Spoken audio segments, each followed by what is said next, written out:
Isabelle de Valois, la reine enfant réduite au silence par le pouvoir, ce que vous devez absolument savoir.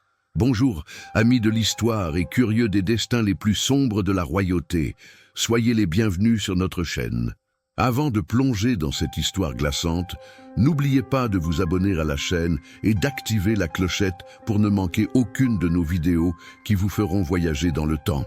Dans l'écho solennel des grandes salles de pierre, où les murmures du pouvoir se mêlaient à la froideur de l'indifférence, une petite fille fut livrée à un destin qu'elle n'avait jamais choisi. Son nom était Isabelle de Valois, fille d'un roi français et pièce silencieuse d'une paix impossible. Elle n'avait que 6 ans lorsque son enfance fut ensevelie sous les velours d'une robe de reine. Imaginez cela, 6 ans. Un âge où la plupart d'entre nous étions préoccupés par les jeux et les rêves, elle portait déjà le poids des nations. Isabelle ne savait ni lire ni écrire. Elle ne savait même pas ce que signifiait être une épouse, encore moins ce que c'était d'être une reine. Ce qu'elle savait, avec une maturité silencieuse qui effraie, c'est qu'elle ne pouvait pas dire non. Alors que d'autres petites filles jouaient avec des poupées de chiffon dans les jardins de Versailles, Isabelle traversait la Manche sous la surveillance de courtisans froids et de monarques pressés de mettre fin à une guerre. Elle était le prix.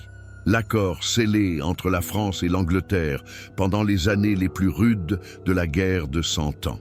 Ce fut présenté comme une trêve, un symbole d'espoir. Mais pour Isabelle, ce fut le début d'une chaîne de renoncements. Et pensez-y, une enfant servant de monnaie d'échange dans un conflit qui durait depuis des siècles. C'est déchirant, n'est-ce pas? Elle fut promise à Richard II, roi d'Angleterre, un homme de 29 ans, tourmenté par les fantômes du trône et entouré d'ennemis au sourire trompeur. Il ne l'avait pas demandé, mais il l'a reçu. À l'âge où elle aurait dû apprendre à écrire son nom, Isabelle fut éduquée à ne pas parler. Elle ne devait ni donner son avis, ni pleurer, ni poser de questions. Elle devait sourire, se tenir droite et obéir. Le poids d'une couronne posée sur une si petite tête n'écrase pas d'un coup, mais ronge lentement les fibres les plus douces de l'âme. Et avant que je ne continue, n'oubliez pas de laisser un j'aime à cette vidéo si vous êtes impressionné par l'histoire d'Isabelle. Votre j'aime nous aide à toucher plus de monde et à partager ces récits incroyables. L'enfance d'Isabelle ne disparut pas. Elle fut arrachée, recouverte de couches de soie et de protocoles. La cérémonie de son mariage fut un spectacle de théâtralité médiévale. Cœur céleste, calice d'or, encens brûlant.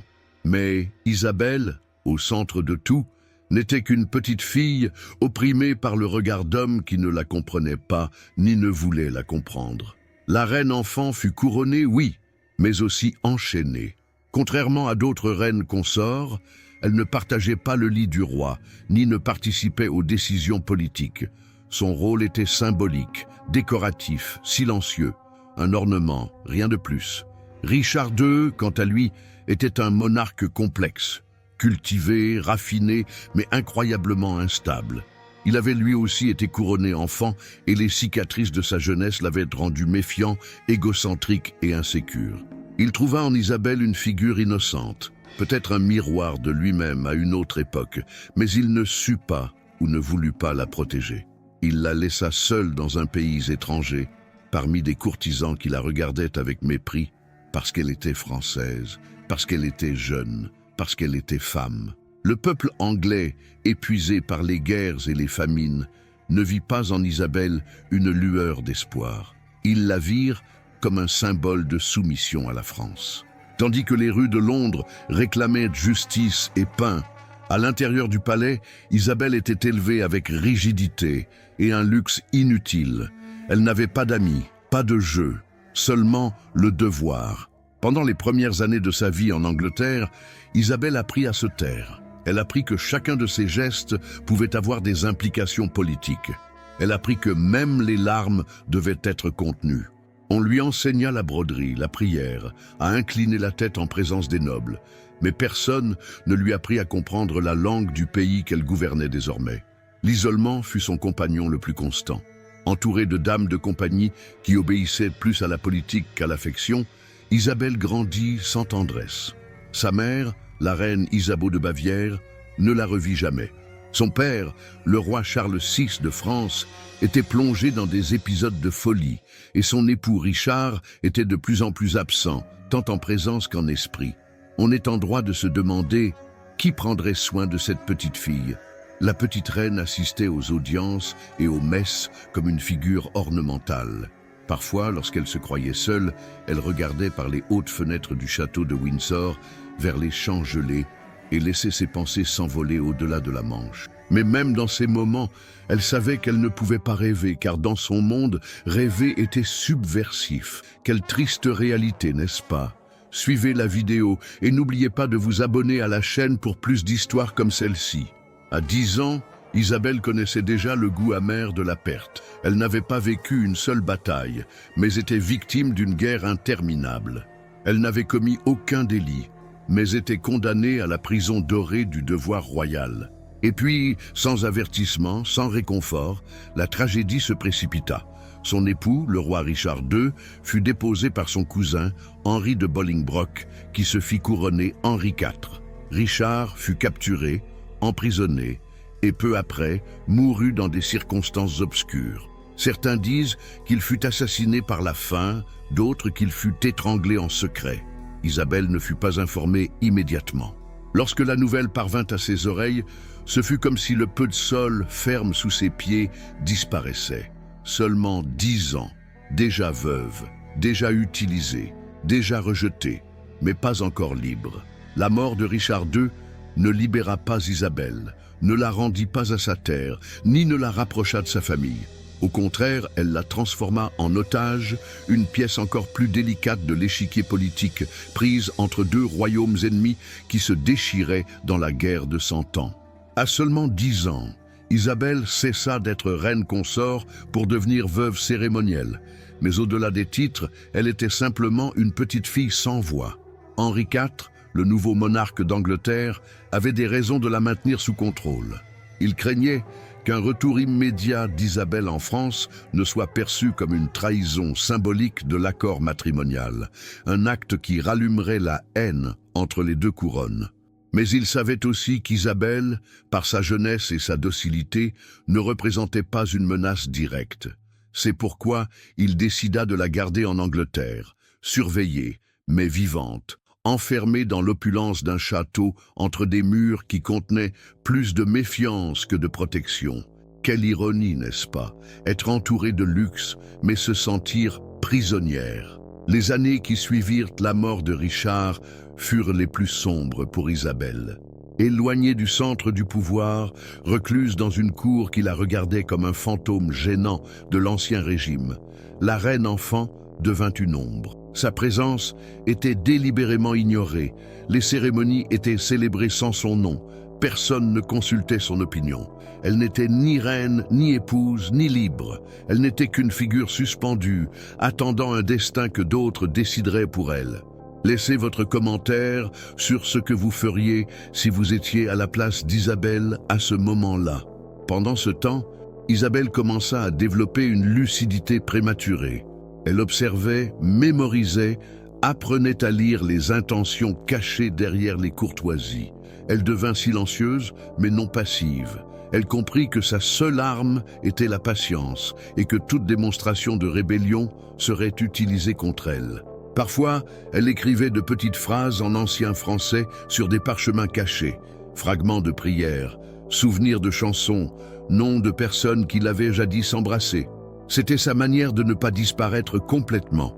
Ces petits actes de résistance témoignent de sa force intérieure. Les dames de sa suite étaient soigneusement sélectionnées par la couronne anglaise. Des femmes sans grande influence, obéissantes, qui ne pouvaient lui offrir ni consolation ni entretenir sa nostalgie de la France. Isabelle leur parlait peu, mais quand elle le faisait, c'était avec une dignité déplacée pour son âge. Elle ne pleurait pas, ne se plaignait pas, elle avait déjà compris que dans ce monde, les larmes étaient inutiles. Elle s'adapta, mais à quel prix? Si vous appréciez la vidéo jusqu'ici, cliquez sur le bouton « J'aime » pour montrer votre soutien. Pendant ce temps, en France, la situation était également incertaine. Son père, le roi Charles VI, continuait d'être plongé dans des crises mentales intermittentes. Parfois, il se croyait de cristal. D'autres fois, il ne reconnaissait ni sa femme ni ses enfants. Sa mère, la reine Isabeau de Bavière, était une figure politique ambiguë, plus préoccupée par les alliances stratégiques que par le sort de sa fille. Et ainsi, entre deux royaumes brisés et deux familles dysfonctionnelles, Isabelle restait oubliée. Mais la politique ne dort jamais, et dans les couloirs du pouvoir, l'existence d'Isabelle continuait d'être utile. Avec le temps, les nobles français commencèrent à faire pression pour son retour, non par compassion, mais parce que sa présence en Angleterre représentait une humiliation continue. De plus, les tensions entre les Valois et les Lancastres restaient élevées, et la jeune veuve pouvait être utilisée comme monnaie d'échange pour récupérer des territoires ou assurer des traités. C'est alors que, après plusieurs années de captivité, Henri IV accepta de libérer Isabelle, non sans condition. Il exigea des garanties, des compensations et le silence. Et ainsi, par une nuit froide, sans procession ni hymne, Isabelle fut escortée en secret vers sa terre natale. Elle avait 13 ans. Elle avait quitté la France en tant que jeune fille promise. Elle revenait en tant que veuve cérémonielle, plus mature, plus silencieuse, plus brisée. Quel destin cruel! Lorsqu'elle arriva à Paris, les foules ne l'attendaient pas. Il n'y eut ni célébration, ni accolade publique. Son retour fut traité avec une froideur diplomatique. À la cour française, sa présence était gênante. Elle n'était plus la jeune fille innocente qui s'était sacrifiée pour la paix, mais un rappel vivant de l'échec de cette trêve. Personne ne savait quoi faire d'elle. Isabelle fut logée dans un palais éloigné, sous la surveillance de courtisans qui ne savaient s'il fallait la traiter comme une princesse ou comme un fardeau. Ses frères et sœurs avaient grandi, la politique avait changé et les amitiés de son enfance avaient disparu. Même dans sa propre terre, elle était une étrangère. Si vous pensez que l'histoire d'Isabelle devrait être plus connue, laissez un oui dans les commentaires. Pourtant, au milieu de l'isolement, une nouvelle étape de sa vie commençait à se dessiner. La France, désireuse de la réinsérer dans la machinerie du pouvoir, commença à lui chercher un nouvel époux. Cette fois, l'un des leurs, Charles, duc d'Orléans, cousin d'Isabelle et membre influent de la noblesse française. Le mariage entre les deux était perçu comme un moyen de renforcer les liens dynastiques internes, mais c'était aussi, une fois de plus, une décision imposée. Isabelle accepta non pas parce qu'elle aimait Charles, ni parce qu'elle croyait en l'institution du mariage, mais parce qu'elle avait appris avec une douloureuse précision que la résistance entraînait de pires conséquences. À 16 ans, elle revêtit à nouveau le blanc, cette fois sans larmes, cette fois sachant ce qui l'attendait. Le mariage avec Charles d'Orléans serait, du moins, plus proche culturellement et linguistiquement. Ils partageaient le même âge, la même langue et des souvenirs fragmentés de jeux d'enfants. Mais malgré tout, Isabelle n'était plus la même. Elle ne le serait jamais. L'expérience anglaise, la couronne précoce, le deuil prématuré, la prison symbolique, tout avait laissé des cicatrices invisibles. Elle ne faisait plus confiance. Elle ne rêvait plus. Elle obéissait seulement. Ce qu'Isabelle ne savait pas, ce que personne ne savait, c'est que le destin n'avait pas encore fini avec elle, que même après son second mariage, la tragédie continuerait de frapper à sa porte. Car à son époque, être femme et noble était déjà une condamnation, mais être femme noble et veuve d'un roi anglais était un châtiment sans rédemption. L'avenir réservait encore plus d'épreuves à cette jeune reine réduite au silence. Le mariage avec Charles d'Orléans semblait, aux yeux de beaucoup à la cour française, un répit dans la vie d'Isabelle. On pensait que ce jeune duc, à l'esprit doux et au sang illustre, pourrait ramener une ombre de joie à la veuve enfant, qui avait porté de nombreux deuils avant d'atteindre l'adolescence. Mais ni le temps, ni les titres ne guérissent les blessures que le pouvoir marque dans l'âme. Et le destin, comme s'il se délectait des tragédies royales, avait de nouveaux plans pour elle. Charles était un homme cultivé. Il lisait de la poésie, écrivait des vers, aimait la musique et les lettres. Isabelle, qui avait vécu dans l'ombre du silence, trouva dans ses préoccupations artistiques un refuge partiel. Il parlait peu, mais se respectait.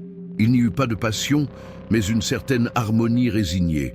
La jeune femme, déjà habituée au devoir sans âme du trône, fut reconnaissante de ne pas être traitée comme monnaie ou trophée par son nouvel époux. Au moins, cette fois, elle ne fut pas obligée de marcher vers un royaume ennemi. Au moins, cette fois, personne ne la surveillait jour et nuit comme si elle était prisonnière. C'est un petit soulagement, mais un soulagement, n'est-ce pas? Si vous appréciez le récit détaillé, laissez un emoji cœur dans les commentaires. Mais cette apparente accalmie ne dura pas. L'Europe était au bord d'une nouvelle vague de violence et la France était divisée par des luttes internes qui déchiraient l'unité du royaume. Les Bourguignons et les Armagnacs se disputaient le contrôle du pouvoir, tandis que le roi Charles VI continuait d'être plongé dans ses délires mentaux. La guerre ne venait pas seulement de l'extérieur, elle naissait aussi à l'intérieur des palais, entre cousins et frères, entre oncles et neveux, tous assoiffés d'influence et de gloire. Charles d'Orléans, bien que jeune, était au cœur de ce conflit. Son sang le liait aux intrigues de cour, et son mariage avec Isabelle, bien que symboliquement fort, ne lui offrait aucune protection. Quelques années seulement après leur mariage, Charles fut capturé par les Anglais à la bataille d'Azincourt. Il avait 21 ans. Isabelle se retrouva seule à nouveau, mais cette fois non pas en tant que veuve. Son mari était vivant, oui, mais entre les mains de l'ennemi, dans une prison lointaine, humilié et utilisé comme une pièce dans le même jeu qu'elle connaissait depuis son enfance. L'histoire se répétait, mais d'une manière encore plus cruelle. Isabelle entra dans une nouvelle étape de son existence. Elle n'était ni reine, ni veuve, ni épouse en fonction. Elle était une noble suspendue, prise entre le devoir et l'attente. Elle se retira dans un couvent à Blois, non par dévotion religieuse, mais parce que là, du moins, elle trouvait la seule forme de silence qui ne lui était pas hostile. Dans les cloîtres de pierre, entourés de moniales et de jardins muets, l'ancienne reine d'Angleterre trouva quelque chose qui ressemblait à la paix. Mais là aussi, au milieu des prières et des chants doux, la mémoire lui jouait de cruels tours. Elle se souvenait des salles froides du château anglais, des mains qui l'obligeaient à porter une couronne qui pesait plus que son corps, des regards des conseillers mesurant chaque mot qui sortait de ses lèvres enfantines. Elle se souvenait de l'impuissance, de la solitude absolue, du froid des aubes où elle se demandait si elle serait un jour vraiment libre. Et maintenant, dans un couvent français, sans couronne, sans époux présent, sans famille proche, la réponse semblait claire. La liberté n'était pas écrite pour quelqu'un comme elle. Pendant son séjour à Blois, Isabelle commença à écrire. Pas des mémoires publiques ni des lettres politiques. Elle écrivait dans des carnets cachés, où elle mêlait prières et réflexions. Dans l'un d'eux, selon quelques registres fragmentaires conservés à l'abbaye, elle laissa une phrase qui fait encore frissonner les historiens. « Je n'ai jamais été reine, je n'ai jamais été enfant, je n'ai été que silence. » Ces mots résument avec une douloureuse précision l'essence de son existence. Isabelle avait été utilisée, vénérée et jetée sans que sa volonté ne compte. Et pourtant, il n'y avait pas de rancœur dans ses écrits, seulement de la résignation, comme si elle avait compris que le monde auquel elle appartenait, ce monde de couronnes dorées et d'alliances sanglantes, était conçu pour détruire en douceur les femmes qui l'habitaient. C'est une réflexion profonde sur le pouvoir. Avec le temps, sa santé commença à se détériorer. Certains disaient que c'était de la mélancolie, d'autres que son corps payait pour les années d'emprisonnement émotionnel. Mais personne ne savait avec certitude. Ce que l'on savait, c'est qu'Isabelle, cette petite fille qui avait été envoyée dans un pays étranger avec une couronne sur la tête et la peur dans les yeux, ne reverrait plus son second époux. Charles d'Orléans resterait prisonnier pendant 25 ans. Quand il recouvra enfin sa liberté, Isabelle n'était déjà plus là. Quelle tragédie de rendez-vous manqué. Elle mourut en 1409, à seulement 19 ans. Sa mort passa presque inaperçue dans les cercles du pouvoir. Il n'y eut pas de funérailles d'État, pas de jour de deuil proclamé. Elle fut enterrée discrètement dans la ville de Blois, sous une simple pierre tombale, sans inscription grandiloquente. Dans les archives royales, son nom fut brièvement mentionné comme une formalité. Dans les registres anglais, sa condition de défunte ne fut même pas mise à jour. Pour beaucoup, Isabelle était déjà morte le jour où elle fut envoyée en Angleterre, à 6 ans. C'est comme si son existence avait été effacée. N'oubliez pas de liker cette vidéo pour que l'histoire d'Isabelle touche de plus en plus de monde. Et pourtant, son histoire ne fut pas complètement effacée. Dans les marges de l'histoire officielle, dans des manuscrits oubliés, dans les chroniques des dames de compagnie, sa figure apparut comme un murmure persistant, une jeune fille qui fut reine sans le vouloir, une épouse sans enfance, une veuve sans consolation, une voix qui, malgré le silence imposé, réussit à traverser les siècles. Aujourd'hui, sa tombe à Blois, visitée par peu de gens, n'a ni couronne de fleurs ni plaque commémorative. Mais ceux qui connaissent qu'au son histoire sentent, en se tenant devant elle, qu'ils sont face à l'un des visages les plus tragiques du pouvoir monarchique. Non pas pour ce qu'elle fit, mais pour ce qui lui fut arraché, la liberté d'être simplement une petite fille. Et ainsi, la vie d'Isabelle de France se termine comme elle a vécu, dans le silence. Un silence qui n'est pas oubli, mais trace.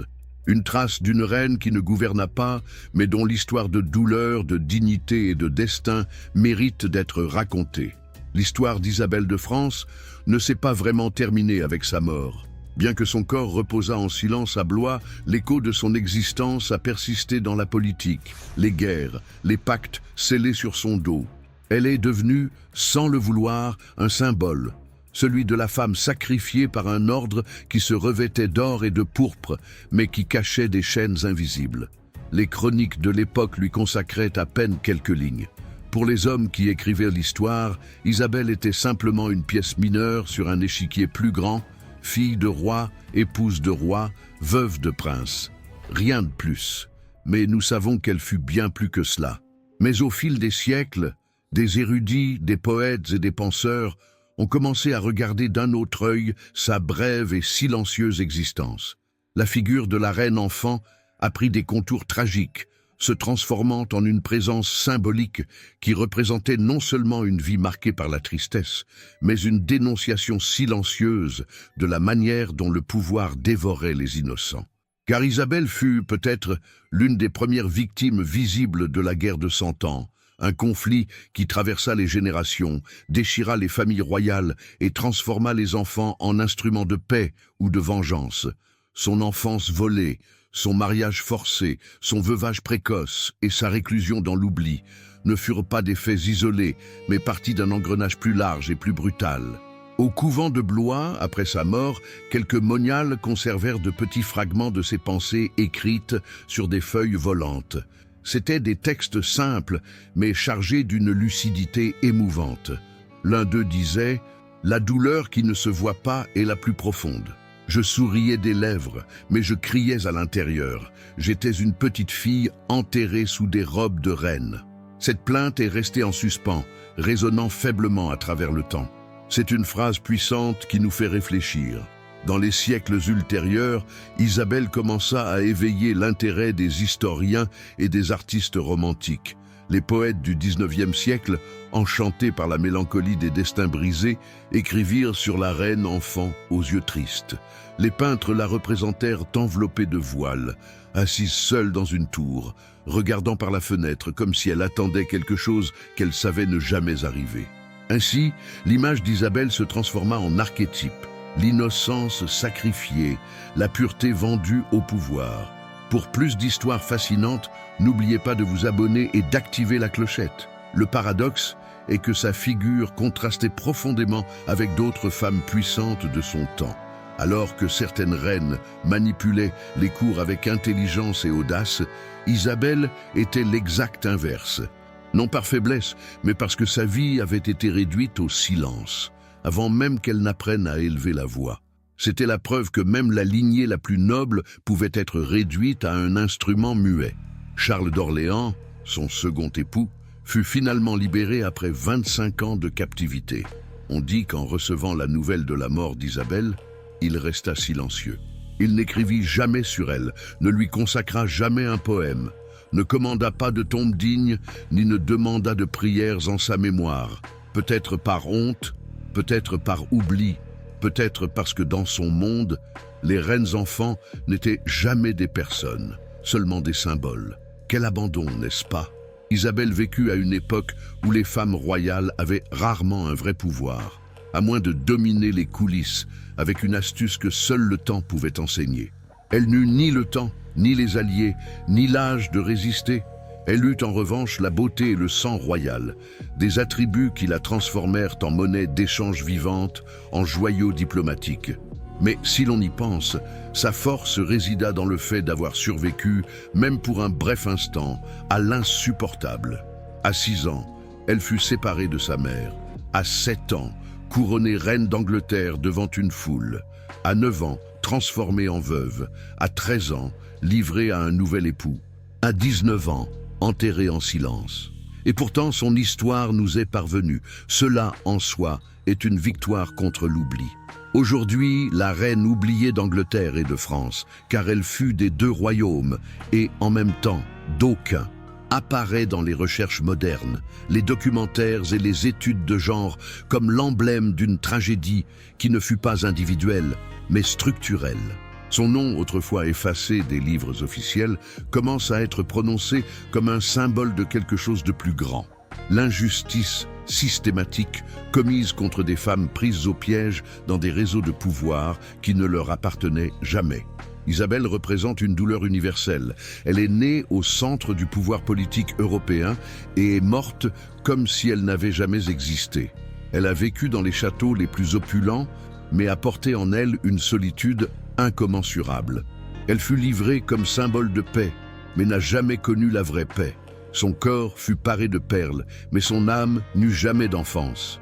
Et pourtant, son héritage est immense, car sa vie, bien que brève et tragique, nous oblige à réfléchir à la manière dont le pouvoir utilise et jette des vies humaines comme des pièces d'échecs, à la manière dont il peut écraser une jeune fille avec la même froideur qu'un traité est signé. En fin de compte, Isabelle ne fut pas seulement une reine oubliée, elle fut, sans le vouloir, une martyre d'un système qui devait être remis en question. Et se souvenir d'elle n'est pas seulement un acte de justice, c'est un acte de résistance. C'est lui rendre le droit d'être vu, d'être entendu, d'avoir une place dans l'histoire qui lui fut refusée pendant des siècles. Car lorsque la mémoire collective récupère les oubliés, elle récupère aussi sa propre dignité. Et dans cet acte, Isabelle, la reine enfant, cesse d'être seulement une plainte dans l'ombre. Elle se transforme en voix, en symbole, en vérité. Tandis que les générations passaient et que les royaumes se dissolvaient, les ruines du château de Blois conservaient les échos d'une voix qui n'avait jamais pu crier. Chaque pierre du couvent, chaque vitrail éclairé par la lumière tamisée, semblait contenir des fragments d'une histoire qui s'obstinait à ne pas disparaître. Isabelle de France n'était plus seulement une figure reléguée aux notes de bas de page. Lentement, elle devenait une clé pour comprendre les extrêmes auxquels le pouvoir peut pousser les plus vulnérables. N'oubliez pas de partager cette vidéo avec vos amis et votre famille pour que plus de gens connaissent cette histoire. L'image de la reine enfant commença à être étudiée sous un nouveau jour, non pas comme une figure décorative de l'histoire, mais comme victime et symbole d'un système brutal qui, au nom de la stabilité politique, transforma des enfants en martyrs silencieux. Chaque aspect de la vie d'Isabelle était une démonstration de la façon dont la structure du pouvoir féodal et monarchique reposait sur des piliers de contrôle, de répression et de sacrifice personnel. Qu'est-ce qu'une couronne quand elle est imposée à une petite fille qui ne sait pas encore écrire son propre nom ? Que signifie régner quand on n'a jamais de pouvoir réel sur sa propre vie? Isabelle fut appelée reine, mais ne commanda rien, pas même son destin. Elle fut éduquée pour obéir, pour sourire, pour rester silencieuse dans une cour où les apparences étaient tout. Sa tristesse était un scandale silencieux qui devait être dissimulé par des broderies, des perles et des bijoux. Les chroniques du XVe siècle, lorsqu'elle mentionnait Isabelle, le faisait avec un ton condescendant, une enfant obéissante, une épouse patiente, une dame mélancolique. Jamais une voix, jamais un esprit, jamais une volonté. Elle était mentionnée comme on mentionne une statue, belle, immobile, muette, mais son histoire commençait à briser ce silence. Dans les universités de Paris et d'Oxford, de jeunes chercheurs commencèrent à approfondir leurs recherches dans les correspondances cachées entre couvents, dans les journaux des dames de compagnie, dans les registres de dépenses où figurait l'achat de papier et d'encre. Dans ces documents secondaires, des détails qui humanisaient Isabelle apparurent. Une poupée de chiffon qu'elle avait conservée jusqu'à l'adolescence, des lettres jamais envoyées à sa mère, des dessins faits dans les marges de manuscrits religieux où elle apparaissait elle-même, enfermée derrière une grille. Ces représentations étaient des cris dessinés à l'encre pâle, à une époque où les femmes de sang royal étaient élevées pour ne pas ressentir. Isabelle avait tout ressenti. Elle avait compris que sa valeur résidait dans ce qu'elle représentait, non dans ce qu'elle était. Elle avait pressenti que sa vie ne lui appartenait pas, et pourtant, au milieu de tout cela, elle s'accrochait à des fragments d'humanité, à une poupée, à un chant, à un souvenir. On a beaucoup parlé des reines puissantes, celles qui ont guerroyé, qui ont conspiré, qui ont gouverné d'une main ferme. Mais on parle peu des reines sans pouvoir. Celles qui n'ont pas régné, mais qui ont été régies, celles qui n'ont pas manié de sceptre, mais qui ont été placées dans des vitrines dorées comme des trophées d'alliance.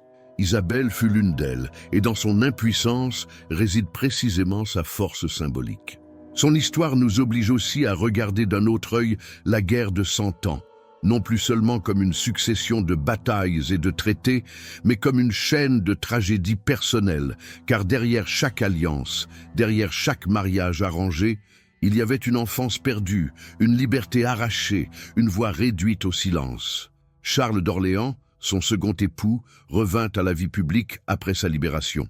Il écrivit des poèmes, participa à la reconstruction culturelle de la France, soutint artistes et penseurs. Mais il ne parla jamais d'Isabelle. Ce silence, plus que n'importe quel mot, révèle l'ampleur de l'oubli dans lequel elle fut plongée, car non seulement elle fut oubliée par les livres, mais elle fut oubliée par ceux qui l'ont connue, par ceux qui ont partagé son toit, par ceux qui ont juré de la protéger.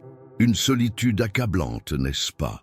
À une certaine occasion, dans l'un des textes apocryphes attribués à une moniale de Blois, est relatée une scène émouvante. Isabelle, peu avant de mourir, demanda qu'on ne lui mette pas de couronne sur sa tombe. « J'ai déjà eu assez de poids sur ma tête sans l'avoir demandé », aurait-elle dit. Personne ne sait si cette phrase est véridique ou une invention postérieure, mais l'image est puissante. Une reine qui renonce symboliquement au symbole qui l'a écrasée. Avec le temps, cette phrase fut reprise par des mouvements féministes qui analysaient le rôle des femmes dans les monarchies médiévales. Isabelle se transforma en emblème d'une critique plus large du système patriarcal qui convertissait les femmes en pièces sacrifiables. Sa figure fut utilisée lors de conférences, dans des pièces de théâtre, des romans historiques, non pas comme une héroïne, mais comme une victime consciente. Non pas comme une martyre glorieuse, mais comme un être humain brisé par une structure qui lui niait le droit le plus fondamental, être une enfant. Isabelle n'eut pas de descendance, n'eut pas d'héritage politique, ne construisit pas de dynastie. Et pourtant, elle laissa quelque chose de plus puissant, une question sans réponse qui continue de vivre aujourd'hui. Combien de vies sont encore sacrifiées aujourd'hui au nom de l'ordre, du devoir, du prestige ? Combien de jeunes filles sont encore vendues comme des princesses et grandissent sans jamais avoir été libres? Dans son histoire se reflètent de nombreuses autres. Dans son silence résonne celui de milliers de femmes qui, depuis des siècles, ont été utilisées comme symboles, comme outils, comme ponts entre des intérêts étrangers. Isabelle de France fut une reine sans royaume, une épouse sans mariage, une femme sans vie propre. Mais sa mémoire nous oblige à regarder en face ce que beaucoup préféreraient continuer à ignorer. Le temps qui passe, comme une rivière qui emporte souvenirs et monuments, s'est chargé d'éroder les contours nets de la figure d'Isabelle de France. Pendant des siècles, son existence fut réduite à une ligne marginale dans les arbres généalogiques royaux. Son nom, pris entre dates et titres, était lu sans émotion, sans contexte, sans âme. Mais l'oubli absolu est une illusion. L'histoire, tôt ou tard, commence à murmurer là où il y avait auparavant du silence. Au XIXe siècle, lorsque l'Europe connut un regain d'intérêt pour les figures féminines du passé, un petit groupe d'historiens romantiques redécouvrit un dossier poussiéreux où étaient conservées quelques références à Isabelle. Elle n'était pas nombreuses. Un inventaire de ses biens au couvent, une liste de ses livres de prière, un registre de dépenses où figurait l'achat de papier et d'encre. Des choses mineures, mais dans ces petits signes, dans ces miettes oubliées par les scribes du pouvoir, commença à être reconstruite une image plus humaine de la reine enfant. L'une des découvertes les plus émouvantes fut une lettre inachevée. Elle n'était adressée à aucun personnage célèbre et ne contenait aucune révélation politique. C'était un texte simple, écrit d'une écriture incertaine, où Isabelle semblait parler à une amie imaginaire ou à une dame de compagnie de son enfance. Dans cette lettre, elle racontait comment elle rêvait de voir la mère, comment elle se demandait si sa mère pensait encore à elle et comment elle chantait parfois en secret pour se sentir moins seule. « Je voudrais avoir des ailes pour voler au-dessus des tours et voir le monde comme un oiseau », disait l'une des lignes les plus mémorables. Ce n'était pas un manifeste, c'était un murmure. Et pourtant, ce murmure a traversé les siècles. La figure d'Isabelle commença à apparaître dans la littérature. Les poètes la représentèrent comme un symbole de l'innocence écrasée par la politique. Les romanciers l'imaginèrent marchant parmi des jardins secrets, dialoguant avec des fantômes, se demandant pourquoi sa vie avait été livrée à des hommes qui ne lui avaient jamais parlé avec tendresse. Des légendes populaires surgirent même, la dépeignant comme une âme errante qui parcourait encore les couloirs du couvent les nuits de pleine lune, cherchant un portrait perdu de son enfance. Pendant ce temps, les études universitaires sur les femmes du Moyen-Âge commencèrent à approfondir leur analyse sur Isabelle. Son cas était paradigmatique. Enfant couronné, épouse sans enfance, veuve sans consolation, mère de personne, reine de rien. C'était la figure parfaite pour explorer les mécanismes de contrôle du corps féminin, l'instrumentalisation du mariage et la violence symbolique exercée à travers le cérémonial de cour. Ces dernières années, plusieurs historiens et penseurs féministes ont décidé d'inclure Isabelle dans leurs essais comme partie de l'héritage douloureux de la monarchie. L'histoire des femmes, ont-ils dit, ne peut se limiter à celles qui ont régné d'une main ferme ou mené des rébellions. Elle doit aussi raconter les histoires de celles qui ont été réduites au silence, annulées, réduites à de simples symboles. Isabelle est l'une de ces femmes dont le pouvoir réside dans son impuissance, dont la force réside dans le fait d'avoir survécu à l'oubli avec une dignité silencieuse. Et c'est qu'Isabelle n'a jamais cessé d'être un symbole, mais la signification du symbole a changé. Elle n'est plus seulement la reine oubliée, mais la jeune fille qui incarne toutes les enfances volées par les intérêts du pouvoir. C'est un miroir dans lequel chaque spectateur peut voir les formes subtiles et parfois brutales par lesquelles la société impose des rôles, réduit les voix au silence, conditionne les destins. Dans l'histoire d'Isabelle, il y a un avertissement. Quand le pouvoir s'impose sans compassion, même l'innocence se transforme en sacrifice. Bien qu'elle n'ait pas réellement régné, la vie d'Isabelle éclaire la dynamique interne des cours européennes. Les mariages arrangés, loin d'être de simples actes diplomatiques, étaient des mécanismes profondément inhumains, où l'on échangeait des corps contre des traités. Dans ce jeu cruel, Isabelle fut une pièce mineure, mais sa souffrance fut immense. Une petite fille qui représentait la paix entre deux ennemis éternels, sans que personne ne lui demande si elle voulait être ce pont. Peut-être le plus grand acte de résistance d'Isabelle fut sa manière de rester humaine dans un environnement déshumanisé. Elle ne perdit jamais la capacité d'écrire, de chanter seule, de parler au mur. Elle ne conspira pas, ne leva pas d'armée, ne laissa pas de mémoire publique, mais elle survécut, et dans cet acte quotidien de continuer à respirer, même quand tout lui avait été refusé, se trouve une forme profonde de courage. Les visites modernes au couvent où Isabelle fut enterrée sont rares, mais ceux qui connaissent son histoire y déposent souvent des fleurs sauvages, des poupées de chiffon ou des lettres manuscrites.